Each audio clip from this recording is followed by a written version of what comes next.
in the studio just got his big deal, signed the paperwork on yesterday, so congratulations.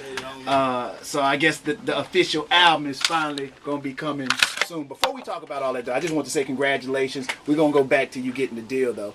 But that just came across, somebody just brought it to my attention that you just got your deal, J-Dawg, and I want to say congratulations. Appreciate that, man. I'm familiar with J-Dawg. You've been doing what you've been doing for a long time. And I was just talking to Jay off the air, and I was asking him at any point, did he think that it wasn't going to happen, and did he lose his faith in what he was trying to do?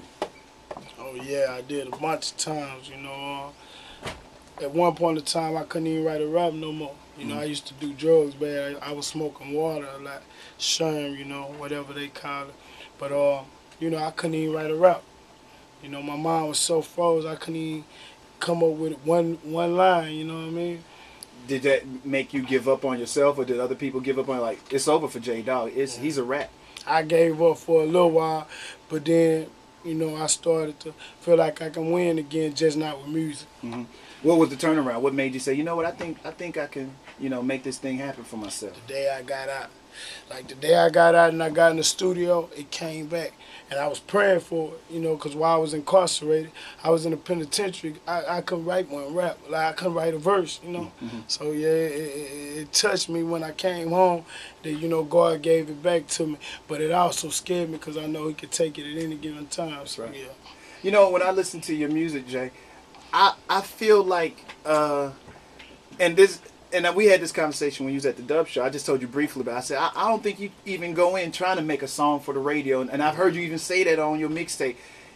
And I think that's why it comes out the way it comes out. You can be super honest. I think a lot of times when the cat starts, they start going to their records, trying to make records for radio. They start trying to get formulas. Mm-hmm. And I can tell when you seem very passionate about the music and what you're saying. And it's some dark areas that you go into, and you're not afraid to go into it. I find that interesting, and I guess what my question for you is, do you know when you hear the track, do you know you getting ready to go there, or who you trying to reach, or how you trying to reach them, or is just you just laying it all on the line and you hope somebody just feeling what J-Dawg says? Exactly. What you said last, you know, I'm just telling my story, and I hope somebody get it. You know, and when the beat drop, I don't know.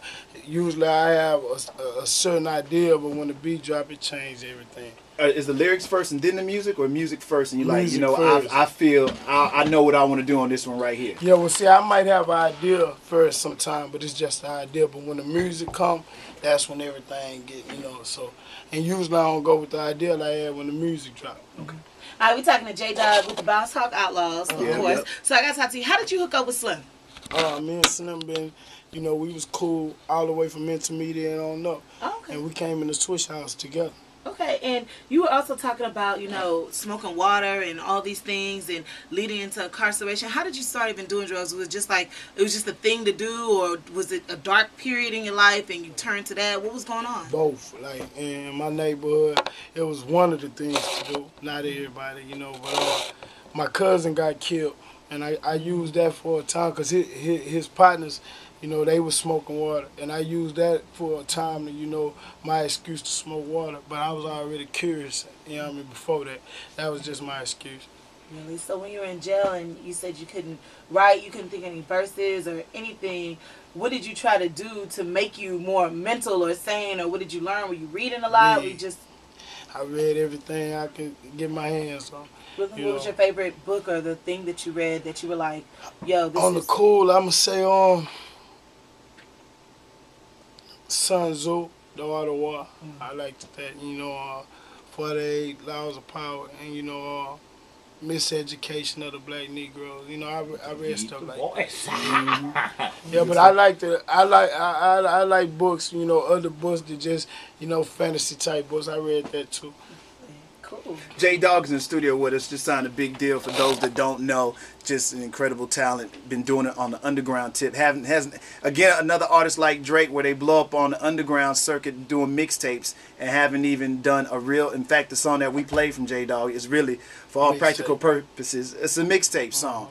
But you know, so many people were talking about it. You know what I'm saying? I mean, really, really talking about it. Not no just hype. It's really talking about it. You have to pay attention to when this is happening. And I always figured at some point in time it was going to happen for J-Dawg, because he sounded like he was really serious about what he was doing and wasn't trying to impress nobody or nothing like that. And I think that's why it's authentic. And I think that's why people gravitate towards it. And I'm just curious with you, are you surprised that you basically already got a fan base before you even put out any real, albums? Very surprised.